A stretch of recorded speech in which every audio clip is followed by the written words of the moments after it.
अस्सलाम वालेकुम वरहमतुल्लाहि व बरकातहू। तो अल्हम्दुलिल्लाह फाइनली हम सब ने चांद देख लिया। बहुत बहुत मुबारक हो आप लोगों को चांद रात, और ईद की भी बहुत बहुत मुबारक हो। और अपनी कुछ जर्नी आप लोगों के साथ शेयर करना चाहेंगे। जैसा कि हमने आप लोगों को बताया था कि हमारे वीडियोस नहीं आएंगे जो लास्ट के 10 दिन हुए, क्योंकि अल्हम्दुलिल्लाह इस दिन हम इत्तिकाफ पे थे और हमने अपनी ज़िंदगी में पहली बार इत्तिकाफ पे बैठे 2025 पे। इससे पहले हमने कभी नहीं इसके बारे में सोचा था कि हम ऐसे बैठेंगे। हालांकि हाँ, लास्ट ईयर जो पिछला वाला 2024 में हमारी नीयत थी कि हम इसको करेंगे और चीज़ें करेंगे, पर अनफॉर्चुनेटली वो नहीं हुआ। बिकॉज मैं उस टाइम पे जॉब कर रही थी, वर्क फ्रॉम ऑफिस, और मुझे छुट्टी वगैरह नहीं मिली। पर अल्हम्दुलिल्लाह इस बार हमने किया। टूटी फूटी जो भी इबादत, अल्लाह को राज़ी करने की कोशिश हमारी तरफ से पूरी थी। तो उसी के लेकर कुछ बातें करेंगे आप लोगों से कि ये 10 दिन कैसे रहे मेरे, क्या चेंजेस हुए, क्या क्या हमने किया, बस हल्का हल्का टच करेंगे। तो जैसा कि हमारा इरादा बिल्कुल भी था नहीं, ना ही हमारे दिमाग में ये चीज़ें थी कि हम इत्तिकाफ पे बैठेंगे। सडनली 17 से 18 रमज़ान में हमें एक फ़ोन कॉल आता है हमारी दोस्त का, और उनसे हमारी गुफ्तगू होती है। तो फिर हम लोगों ने डिसाइड किया कि हम बैठेंगे। तो जब हमने ये सोचा तो बहुत सारी मुश्किलें आई। पहले जैसे कि हमने अपनी अम्मी को बताया, तो हमारी अम्मी ने कहा तुम्हारा तो नहीं हो पाएगा। बिकॉज थोड़ा सा मैं यहाँ पे हया के खिलाफ बात करना चाहूँगी कि लड़कियों का जो प्रॉब्लम होता है, गर्ल्स प्रॉब्लम, वो मुझे स्पेशली मंथ में 2 बार ही आता है। जो भी इश्यूज है मेरे, मतलब वो पॉसिबल ही नहीं है कि उस पर हम कुछ कर पाए। पर हमें इतनी ज़्यादा ख्वाहिश हुई ना कि नहीं, हमें करना है, हमें करना है।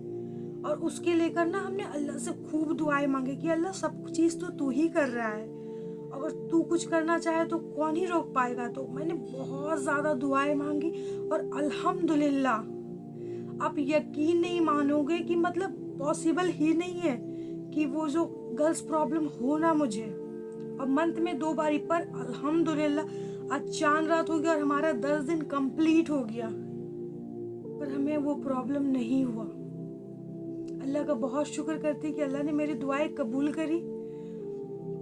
दूसरी, जैसे कि 20 रमज़ान जुमे के दिन था, और हमने जब इरादा किया कि हाँ ठीक है, मगरिबा से हम इत्तिकाफ पे बैठेंगे। जो भी बहुत सारे जो हमारे काम थे हमने सब निपटा लिया। हालांकि हमने थोड़ा बहुत ही काम किया है इस जर्नी में, ज़्यादातर इबादत की कोशिश करी है। तो हमारे लिए बहुत ज़्यादा मुश्किल हो गया, क्योंकि हमें कोई आइडिया नहीं था, ना ही हमने किसी से बहुत ज़्यादा मशवरा किया इस बारे में। तो सबसे पहले हमने सोचा कि बस जो भी हमारे बाहरी ताल्लुक़ है, जो हमारा फ़ोन है, हम उससे डिस्कनेक्ट हो जाएंगे। हम इससे तो रहेंगे ही नहीं, अब बाकी घर से तो निकलना रहता ही नहीं है। तो जो फ्राइडे का पहला दिन था हमारा इत्तिकाफ का, बहुत अजीब से गुजरा, बहुत अजीब से, क्योंकि इससे पहले हमने ज़िंदगी में अकेले बैठकर इफ्तारी नहीं करी थी। पर उस दिन से हम 10 दिन कंटिन्यूसली अकेले ही इफ्तारी किए, अलग रूम में। उस रूम पे कोई नहीं आता है एक्सेप्ट माय सिस्टर। वो बस आती है सोने का जब टाइम होता है, या फिर बहुत ज़्यादा कुछ हुआ तो हल्का सा वो नॉक करती है, चीज़ें लेती है और चली जाती है। तो जब हम पहला दिन बैठे ना, तो हमें बड़ा अजीब लगा, क्योंकि हम अकेले और कोई आवाज़ें नहीं आ रही है कहीं से। हमें लगा, ऑनेस्टली मैं आपको बताऊं, मुझे लगा कि मैं कब्र के ऊपर बैठी हूँ। मुझे ये फील हुआ, क्योंकि कोई नहीं है आसपास। और जैसे ही 4 घंटे तक हमने इबादत करी, रोज़ा खोलने के बाद 10 बजे तक कुरान पाक पढ़े, और उसके बाद में लगा कि क्या हो रहा है ज़िंदगी में, कैसे ये 10 दिन बताएंगे, क्या हमने कोई गलत डिसीजन ले लिया है। क्योंकि नॉर्मल सी बात है, आपकी जो नॉर्मल ज़िंदगी में फ़ोन है ही, आप दोस्तों को फ़ोन करते हो, यूट्यूब पे वीडियो देखते हो, चीज़ें देखते हो, लोगों के स्टेटस देखते हो।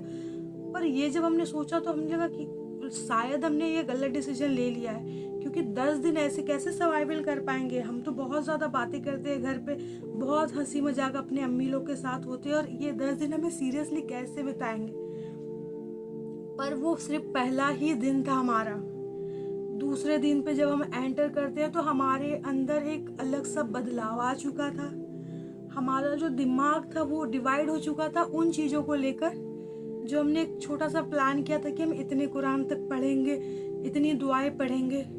दूसरे दिन से हमें ना बहुत ज़्यादा ये हो गया कि हमारे पास बस 9 ही दिन बचे हैं, 9 दिन में हमें इतने सारी चीज़ें पढ़नी है वगैरह वगैरह वगैरह।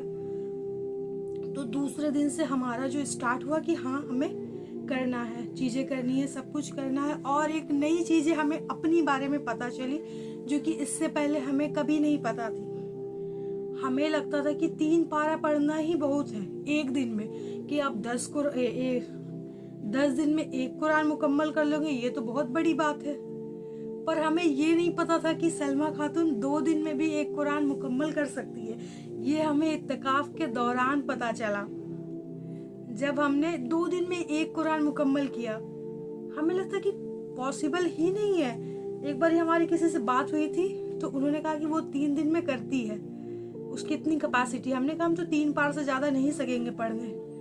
पर हमें पता चला कि 2 दिन में भी 1 कुरान हो सकता है, सब कुछ करके। आप वॉशरूम जाओ, आप गुस्ल करो, आप नमाजें पढ़ो, आप उस पर आराम भी करो, सब कुछ करने के बाद भी आप 2 दिन में 1 कुरान मुकम्मल कर सकते हो। ये हमें इत्तिकाफ के दौरान पता चला। उसके बाद जैसे हमने शुरू किया था अरबी कुरान से, जब हमारा 2 दिन में 1 कुरान मुकम्मल हो गया तो फिर हमने सोचा कि हम इस पे सेकेंड स्टार्ट ना करके ट्रांसलेशन स्टार्ट करते हैं। हालांकि हमारे जहन में था कि इत्तिकाफ के दौरान हम अपना ट्रांसलेशन कुरान कंप्लीट करेंगे और आराम आराम से पढ़ेंगे। इससे पहले भी हमने सुनी थी, पढ़ा नहीं था अच्छे से।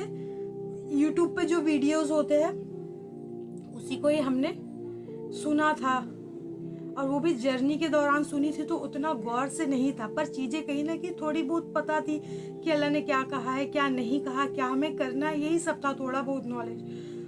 पर आप यकीन नहीं मानोगे, जब हमने वो कुरान पढ़ना स्टार्ट किया जो हमारे पास में है आला हजरत का ट्रांसलेशन कुरान, तो हमारे जो थॉट प्रोसेस है, हमारी जो जिंदगी में इतनी ज़्यादा तब्दीली आई ना जस्ट फॉर वो ट्रांसलेशन कुरान पढ़ के। हमारे दुआएं जो मांगना था हमें, वो चेंजेस हो गए। दुआएं मांगने के तरीके चेंजेस हो गए, जिसमें हमारे दुआओं की लिस्ट रहती थी, अल्लाह मेरे गुनाह माफ़ करना, अल्लाह मेरे घर वालों को सही रास्ते पर डालना, वगैरह वगैरह अपनी चीज़ें। पर जब हमने उस कुरान को मुकम्मल किया तो सब कुछ चेंज हो चुका था, सब कुछ चेंज हो चुका था। मैं आपको क्या बताऊं कि जो लोग अरबी कुरान में पढ़ रहे हैं वो लोग बहुत बड़ी चीज़ों से महरूम है। कुरान खुद कह रहा है, कुरान कि ये किताब नसीहत के लिए, हिदायत के लिए नाजिल की गई है, इसको पढ़ो और हिदायत हासिल करो, दूसरों को इसी से डराओ, अपने दोस्तों को, जो भी है, बहुत सारी चीज़ें। तो लेकिन आप कुरान से नसीहत कैसे हासिल करोगे? जब आप कुरान को अपने लैंग्वेज में नहीं पढ़ोगे तो आप कैसे नसीहत हासिल करोगे?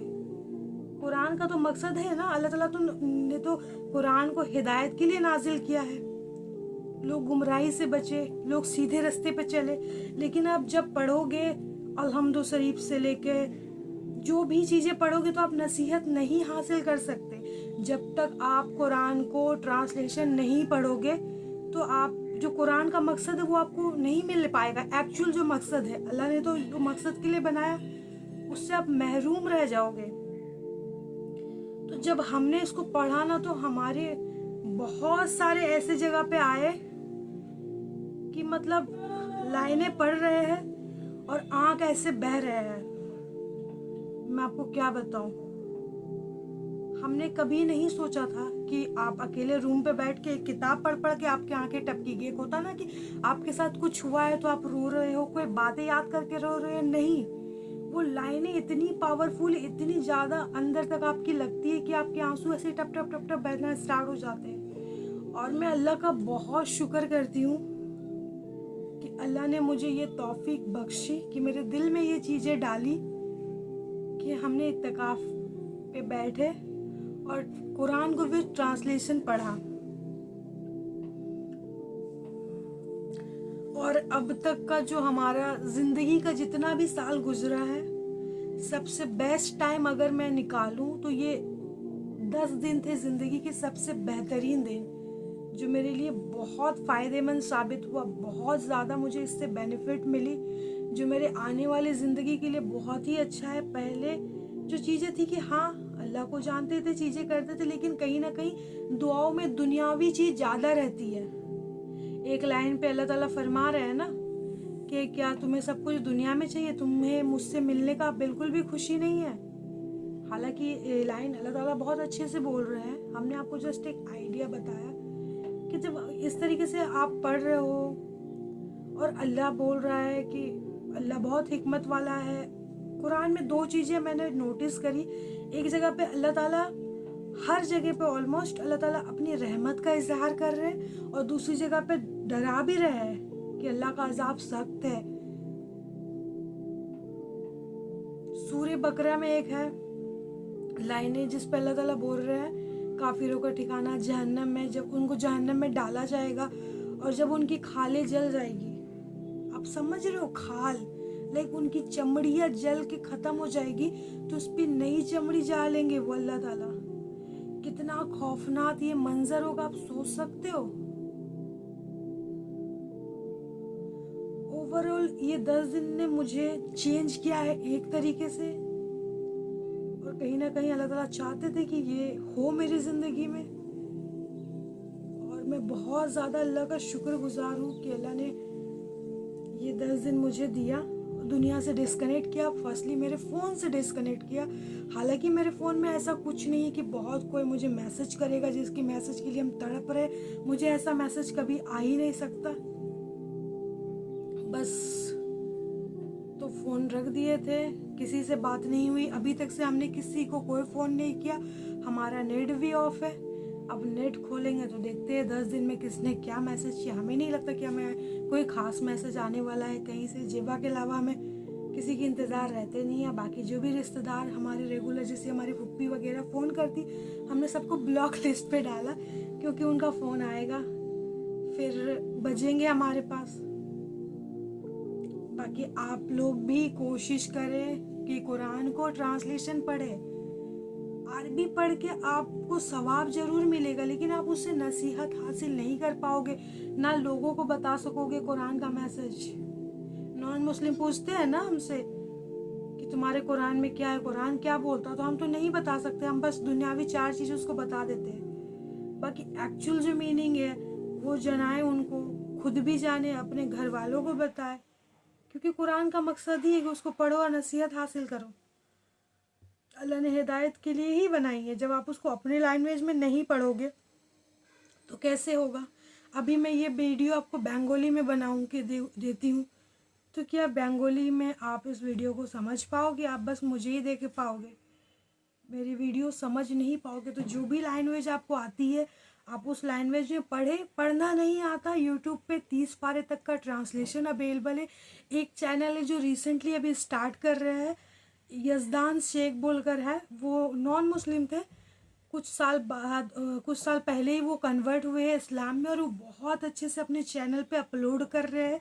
3 पारा तक का उन्होंने अभी अपलोड किया, और बहुत माशाल्लाह बुलंद आवाज़ में, साफ अल्फाज में उन्होंने कुरान का ट्रांसलेशन डाला है, तो आप उसको भी देख सकते हो। बाकी बहुत सारे और वीडियो भी है, पर मेरी रिक्वेस्ट है मेरी कि प्लीज़ एक बारी अपनी ज़िंदगी में ट्रांसलेशन को पढ़े, एटलीस्ट पता तो चले कि अल्लाह हमसे कह क्या रहा है। बाकी चांद रात है, खूब मज़े करें, अपने घरों को सजाए। हमारा काम तो चांद रात में रहता है सबको मेहंदी लगाना और खाने बनाने अच्छे अच्छे। हमारे घर पे बहुत गेस्ट आते हैं, आप सबके भी आते होंगे। तो बस हमें यहाँ से निकल कर फ़ौरन इशा की नमाज़ पढ़नी है, उसके बाद अपनी अम्मी को मेहंदी लगाएंगे, अपनी बहनों को लगाएंगे, और जितना हो सके बस अपने घर वालों के संग खुशियाँ मनाएं, क्योंकि अल्लाह ने ईद दिया ही है खुशियाँ के लिए। ईद में रोज़े नहीं रखे, हराम कर दिया गया है ईद पे रोज़ा रखना। खुशियाँ मनाएं, और हम इंशाअल्लाह आप के साथ अब रेगुलर वीडियो बनाएंगे। बहुत सारी चीज़ें थी जो हम नहीं बता पाए क्योंकि ऑलरेडी वीडियो हमारा 15 मिनट का हो चुका है, हल्का हल्का ही टच किया। इंशाल्लाह नेक्स्ट वीडियो हम ज़रूर बनाएंगे, इसका डिटेल आपको बताएंगे। बाकी अभी के लिए अस्सलाम वालेकुम वरहमतुल्लाहि वबरकातुहू, अल्लाह हाफिज़ और एडवांस में ईद मुबारक।